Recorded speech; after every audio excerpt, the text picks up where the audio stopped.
ससुराल में खुश रहने के 18 गोल्डन टिप्स। नंबर 1 कि हर बहू को अपने ससुराल में अपने ससुराल के हिसाब से ढल जाना चाहिए। चाहे उनका खान-पीन, पहरावा, बोल, भाषा, उठना, बैठना जो भी उनका है, उनके हिसाब से ढल जाओ। वैसा आप पहनना शुरू कर दो, बोलना शुरू कर दो और जो भी उनका मिलना-जुलना, जो भी तौर तरीके हैं, खान-पीन सब बिल्कुल वैसा अपना लो। नंबर 2 ससुराल के जो भी देवी-देवता हैं, आप उनको मानना शुरू कीजिए क्योंकि आपने सारी ज़िंदगी अब यहीं पे बितानी है। और इससे क्या होगा कि आगे आपके बच्चों को भी परेशानी नहीं होगी, मतलब कन्फ्यूज़न नहीं होगी कि किस देवी-देवता को मानें। अगर आप ऐसा नहीं करते हैं तो ससुराल वाले किसी और देवी-देवता को मान रहे हो और आप अपने मायके के हिसाब से, तो कल के आपके बच्चों को बड़ी कन्फ्यूज़न होती है देवी-देवता को मानने के लिए, किसको माने ना माने। और घर में एक ही देवी-देवताओं को मानने से घर में सुख, शांति और बरकत हमेशा बनी रहती है। नंबर 3 कि आप अच्छा खाना बना के सबको खिलाइए। और अगर आपको नहीं आता तो आप खाना बनाने सीखिए, जो आपके ससुराल वालों को पसंद है वैसा सीखिए। और इसके लिए आपको अपनी ईगो को छोड़ना पड़ेगा। जो ससुराल वालों को पसंद है आप उस हिसाब से बनाइए, जो उनका स्वाद है वैसा बना के खिलाइए। अगर नहीं आता तो जो घर में बड़े बूढ़े बुजुर्ग आप उनसे सीखिए। अगर ये भी फैसिलिटी नहीं है तो आप नेट का सहारा ले सकती हैं, पर उस हिसाब से बना के खिलाइए क्योंकि हर किसी के दिल का रास्ता पेट से होकर जाता है। मतलब जैसा खावे अन्न वैसा होवे मन। नंबर 4 आप जब भी रसोई में खाना बनाते हो हमेशा प्यार से बनाओ और भगवान का नाम जपते हुए बनाओ, जिसे भी आप मानते हो। क्योंकि ये मेरा खुद का प्रैक्टिकल एक्सपीरियंस है, जब हम भगवान का नाम सिमरन करते हुए खाना बनाते हैं तो उस भोजन में भगवान का वो नाम सिमरन मतलब उसमें भोजन में आ जाता है, जिससे जो भी वो खाना खाता है वो हमेशा अच्छे विचार रखेगा आपको लेके, आपसे प्यार करेगा। और उसके साथ मतलब पूरी फैमिली का आपके साथ जो रिलेशन है बहुत अच्छा, बहुत बॉन्डिंग होगा। सभी आपको बहुत प्यार करेंगे, पसंद करेंगे। और प्लस भगवान की कृपा परिवार के ऊपर और आपके ऊपर हमेशा बनी रहेगी। ये भी प्रैक्टिकल एक्सपीरियंस है। नंबर 5 ससुराल को आप अपना मायका मानिए। जैसे आप मायके में रहते हो, सभी से प्यार करते हो। अगर किसी ने कुछ बोल दिया तब उनकी बात का बुरा नहीं मानते, और किसी की बात का बुरा लग भी गया तो आप जाके उन्हीं से कहते हैं कि मुझे आपकी ये बात अच्छी नहीं लगी। बिना लड़ाई झगड़ा किए सुख शांति से बात का हल निकल आता है। वैसे आप अपने ससुराल में रहिए और कभी भी कलेश मत कीजिए छोटी छोटी बातों को लेकर। मतलब कहने का मतलब ये है कि बिल्कुल अपने मायके के जैसा ससुराल में रहिए। जो आपके सास ससुर हैं उन्हें आप अपने माता पिता और भाई बहन हैं और उनको मतलब देवर जेठानी और उनको वैसा अपने भाई बहन जैसा प्यार दीजिए। उनका मान सम्मान कीजिए, वो भी आपको बिल्कुल वैसा ही प्यार और मान सम्मान देने लग जाएंगे जैसे आपके मम्मी पापा और भाई बहन आपके साथ ट्रीट करते हैं, अच्छे वाला प्यार वाला। नंबर 6 ससुराल कितना भी खड़ूस हो, कितना भी बेकार हो आपको लेके, या किसी भी तरीके से कभी भी आप उनकी चुगली बुराई कभी किसी बाहर के लोगों से मत कीजिए। क्योंकि ससुराल में आपने रहना है, बाहर के लोगों ने नहीं। कुछ भी प्रॉब्लम होगी अगर आप बाहर जाके अपने ससुराल वालों की चुगली करेंगे तो क्या होगा, बाहर के लोग हमेशा मज़े लेते हैं, वो आपकी तो सुनेंगे, बाद में आपकी ही बातों को और उसमें नमक मिर्च मिलाकर आपके ससुराल वालों को आपके खिलाफ़ और भड़का देंगे। तो हमेशा अगर कोई प्रॉब्लम आती है तो अपने ही घर में आप बैठ के उसका मसले का हल कीजिए, ना कि आप बाहर उनकी चुगली निंदा करने की बजाय। इससे क्या होगा कि ससुराल कैसा भी हो आपको बहुत प्यार करेंगे, वो बहुत प्यार करने लग जाएंगे और अपनी बेटी से ज़्यादा आपको प्यार करने लग जाएंगे जब आप ऐसा करते हैं। तो ससुराल में सबसे पहले आप अपने सास ससुर, उसके बाद अपने पति के दिल में जगह बनाइए। इन तीनों के दिल में जब आप जगह बन गई तो बाकियों के दिल में तो अपने आप ही बन जाती है। नंबर 8 ससुराल को मायके से कंपेयर करना बंद कीजिए। अक्सर लड़कियां करती हैं कि उनके मायके में ऐसा, उनके मम्मी पापा ऐसे, उनके भाई बहन ऐसे और आप लोग ऐसे हैं। मतलब मोस्टली लड़कियां हमेशा अपने ससुराल को कंपेयर करती रहती हैं अपने मायके में, उनके मायके ऐसे ऐसे। यार तुम ये क्यों भूल जाते हो, आपकी ज़िंदगी यहाँ है, ससुराल में है, मायके में नहीं। अब हर बात को अगर आप कंपेयर करोगे तो आप खुद ही दुखी रहोगे। एंड द लास्ट आपके ससुराल वाले बोलेंगे भाई अपने मायके में रह लेती, यहाँ क्यों आई, क्या लेने आई, चली जा वहीं पर। बिल्कुल गलत है। अपने ससुराल को ही अपना मायका, अपना घर समझिए, वही आपका असली घर है। इसलिए बात-बात पर, हर बात पे मायका कंपेयर करना छोड़ दीजिए और बातों को सुनाना छोड़ दीजिए, टॉन्ट करना छोड़ दीजिए, सुखी रहेंगे। नंबर 9, ससुराल की हर बात मायके में बताना छोड़ दीजिए। अक्सर लड़कियां क्या करती हैं कि अपने ससुराल की हर छोटी-मोटी बातें जो है अपने मायके में बताती रहती हैं। बहुत गलत बात है यार। आप ये सोचिए, हर घर में थोड़ी बहुत ही नोक-झोंक चलती रहती है, आपके मायके में भी चलती है। तो ऐसे हर घर की ये कहानी है। अगर हर बात आप अपने मायके में बताओगे तो उनको एक्चुअल में क्या है वो आपको पता है, आपके मायके वालों को नहीं। आप बताओगे कुछ और वो समझेंगे कुछ और। ऐसे में मैंने देखा है, ऐसे ही हो रहा है। देखा भी क्या है कि जो बहू की मदर्स होती हैं, माएँ होती हैं, वो क्या करती हैं, उनको सही बात का पता नहीं होता और वो बातों को किसी और तरीके से लेके मतलब गलतफ़हमियाँ अपनी बेटी के ससुराल में डालना शुरू कर देते हैं, उसको भड़काना शुरू कर देते हैं। तो अपने सास-ससुर के साथ ऐसा कर, अपने देवर-जेठ के साथ ऐसे कर, अपनी देवरानी-जेठानी के साथ ऐसे कर। क्यों? उनको सही बात का पता नहीं होता। तो अनुरोध यही है कि अब हर छोटी-छोटी बात को बताना छोड़ दीजिए, अगर आप सुखी रहना चाहती हैं तो। और माँओं से भी अनुरोध है कि भई अपनी बेटी का घर बसने दीजिए, हर बात में इंटरफेयर मत कीजिए। बेटियों को समझाइए कि वही आपका असली घर है और हर बात में टांग मत अड़ाइए, उनको अपने तरीके से वहाँ पे रहने दीजिए। हाँ, अगर आप ससुराल में आपकी बेटी को कोई परेशान कर रहा है, टॉर्चर कर रहा है, मारपीट कर रहा है, दहेज के लिए परेशान कर रहे हैं, फिर आप बता सकती हैं, फिर आप मायके वाले भी एक्शन ले सकती हैं। पर घर की नोक-झोंक को बताना कहीं से भी सही नहीं है। अच्छी बातें बताइए, माँ-बाप को खुशी मिलेगी, आपके भाई-बहन को खुशी मिलेगी कि हमारी बहन, हमारी बेटी खुश है ससुराल में। क्योंकि अक्सर क्या होता है, जो माँ-बाप होते हैं वो बेटी को लेके बहुत चिंतित रहते हैं। क्यों? वो देख नहीं सकते क्या हो रहा है क्या नहीं, बट वो बेटे को लेके इतना नहीं होते क्योंकि बेटा बहू उनकी आँखों के सामने होते, इसलिए उनकी इतनी टेंशन नहीं होती जितना बेटी की होती है। इसलिए बेटियों से अनुरोध है, अपने माँ-बाप को खुश रहने दीजिए और अपने ससुराल वालों को भी खुश रहने दीजिए और आप भी खुश रहिए, इन चीज़ों से बचे रहिए। नंबर 10, अक्सर मैंने देखा है कि जो बेटियां अपनी माँ को अपनी ससुराल की हर छोटी-छोटी, हर बड़ी बात बताती रहती हैं, अक्सर वही बेटियां, वही बहुएँ हमेशा अपने घर में दुखी रहती हैं। क्यों?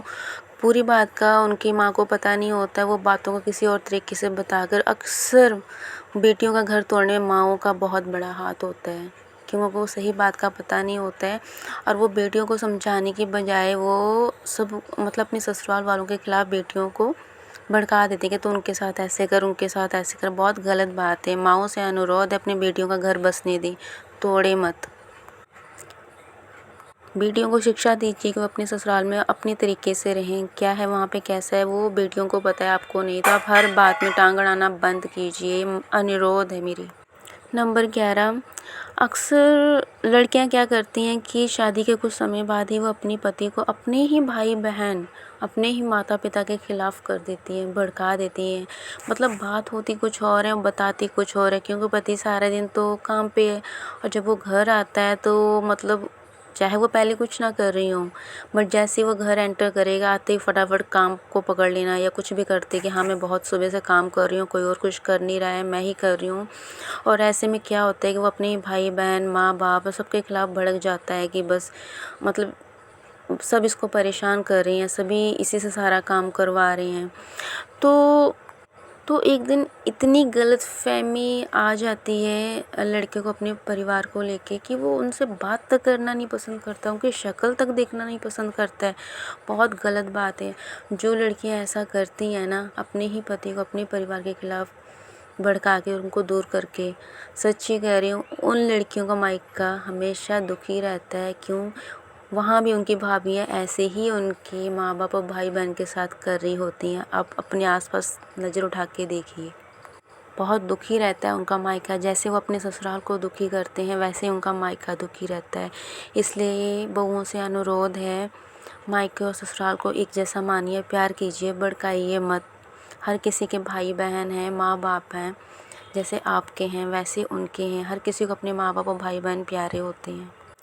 अच्छा, लड़के ये सारा कुछ इसलिए करती हैं कि मतलब जो मेरा पति है वो अपने भाई-बहन, माँ-बाप को दूर करके साइड हो जाए उनसे और मेरे ही मायके को पहल दे, उनके साथ मिले-जुले, उनसे मतलब उनके साथ ही रहे, उनके साथ रिश्ता रखे, अपने मम्मी-पापा, भाई-बहन को सबको भूल जाए, उनके साथ ना ही कोई रिश्ता रखे और जल्दी से हम सेपरेट हो जाएँ, अलग रहना शुरू कर दें। क्यों भाई ये सारी।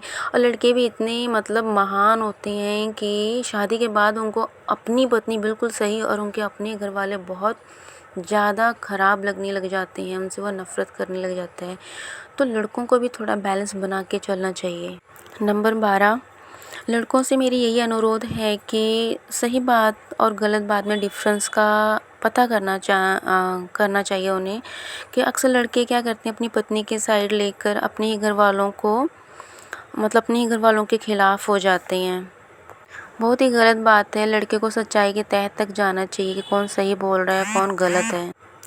वाइफ और फैमिली में आपको बैलेंस बना कर रखना चाहिए, हर किसी को अपनी जगह देनी चाहिए। ये नहीं किसी एक को आप बहुत इम्पोर्टेंस दे रही हैं और दूसरे को नहीं। बैलेंस बनाकर लड़के को रखना चाहिए हमेशा। और लड़कों से ये अनुरोध है यार कि अब शादी होते आप में ये बदलाव क्यों आता। आप खुद सोचिए कि शादी से पहले सब आपके अपने थे, अपने भाई बहन, माँ बाप, और शादी होते एकदम से आपकी वाइफ ने बोला और आप अपने घर वालों के खिलाफ़ हो गए। तो इतना दिमाग तो आप खुद भी लगा सकते हैं कि कुछ तो गलत हो रहा है। तो सच्चाई की तह तक जाइए, पत्नी और परिवार में बैलेंस बना कर रखना चाहिए। यही एक असली बेटा, असली पति, असली भाई और पिता कहलाता है। नंबर 13, बहुओं को कभी भी अपने ससुराल की चुगली नहीं करनी चाहिए बाहर। वो हमेशा अपने घर में भी अच्छा बना के रखे और अपने आस पड़ोस भी बना के रखे। आस पड़ोस की भी चुगली इधर उधर नहीं करनी चाहिए, ठीक है। और अगर आप अपने घर की हर बात बाहर करेंगे तो उस घर में आपने रहना है, बाहर के लोगों ने नहीं रहना है। कुछ भी अगर आप बताते हैं वो आपके खिलाफ़ ही बाहर वाले आपके फैमिली को भड़का देंगे, जिससे आपके और आपके परिवार में हमेशा अनबन बनी रहेगी। या तो आप गलतफ़हमियों को दूर करें, जिनसे प्रॉब्लम आप सामने उनको बैठाकर बात करें, ना कि आपने एक की बात सुनी और दूसरे के खिलाफ़ आप गलतफ़हमी बैठाकर बैठ गई कि हाँ उसने ऐसा बोला।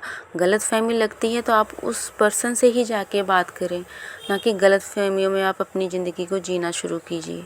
ऐसा मत कीजिए। नंबर 14, जब भी घर की बेटी अपने मायके आती मतलब आपके घर आती है तो उसका वैसे ही मान सम्मान प्यार कीजिए जैसे आपकी बहन घर आई हो।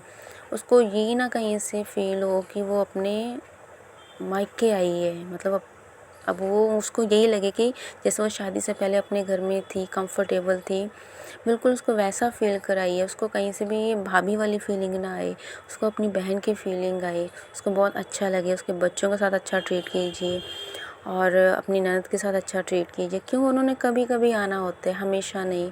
तो अच्छा फ़ील कराइए, उनके साथ फ्रेंडली रहिए और डेफ़िनेटली वो भी आपके साथ वैसा ही प्यार और मान सम्मान देंगे जैसा आप देंगे। अक्सर क्या होता है कि घर में जेठानी, देवरानी मतलब कुछ भी ऐसे हैं या कोई बाहर का बंदा हमेशा ननद के खिलाफ़ बहुत भड़काते हैं, ननद और सास के खिलाफ़।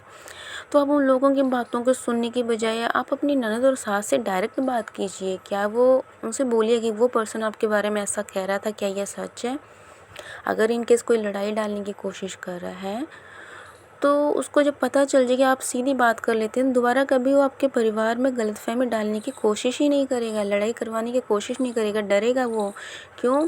वो जो भी आपको बताते हैं आप आगे उनसे डायरेक्ट बात करते हैं। तो ऐसी गलतफ़हमियों से हमेशा बचे रहिए, सीधी बात कीजिए और दूसरों की बातों में भरोसा मत कीजिए। आपका परिवार है, आप उनसे बात कीजिए। किसी थर्ड पर्सन को आपको नहीं पता कि वो कैसा है, क्योंकि बाहर के लोग हमेशा आपके परिवार में लड़ाई झगड़ा करवाने की कोशिश ही करते हैं। क्यों? अक्सर खुशियाँ दूसरों को बर्दाश्त नहीं होती हैं, अच्छे रिलेशन दूसरों को बर्दाश्त नहीं होते हैं। इसलिए अपने परिवार, अपने रिलेशन में दूसरों को मत घुसने दीजिए और परिवार में सुख शांति बना के रखिए। अपने घर में ही बातों को क्लियर कीजिए, गलतफ़हमियों को दूर कीजिए, बट दूसरों को आने मत दीजिए। नंबर 15, अक्सर जब ससुराल में कोई ससुराल वालों की तरफ से मान लो कोई बुआ, मामी या कोई ऐसा कोई घर में गेस्ट आ जाए तो बहुएं अक्सर मुँह बना लेती हैं कि यार ये क्यों आ गए, या उनसे इतना अच्छा ट्रीट नहीं करती हैं। तो सभी बहुओं से यही रिक्वेस्ट है कि अगर आपके ससुराल वालों की तरफ से कोई भी आपके घर में आए, उनके साथ वैसा ट्रीट कीजिए जैसा आपके मायके वालों की तरफ आने से आप करते हैं, आपकी बहन आ जाए, मम्मी पापा आ जाए, आपकी मासी मामी बुआ चाची कोई भी आ जाए तो आप उनके साथ रहते हैं, वैसे आप उनके साथ भी, उनके गेस्ट के साथ भी ऐसे ही कीजिए। तो प्यार और मान सम्मान हमेशा दोनों तरफ से बना रहेगा। उनके आने पे मुँह मत बनाइए।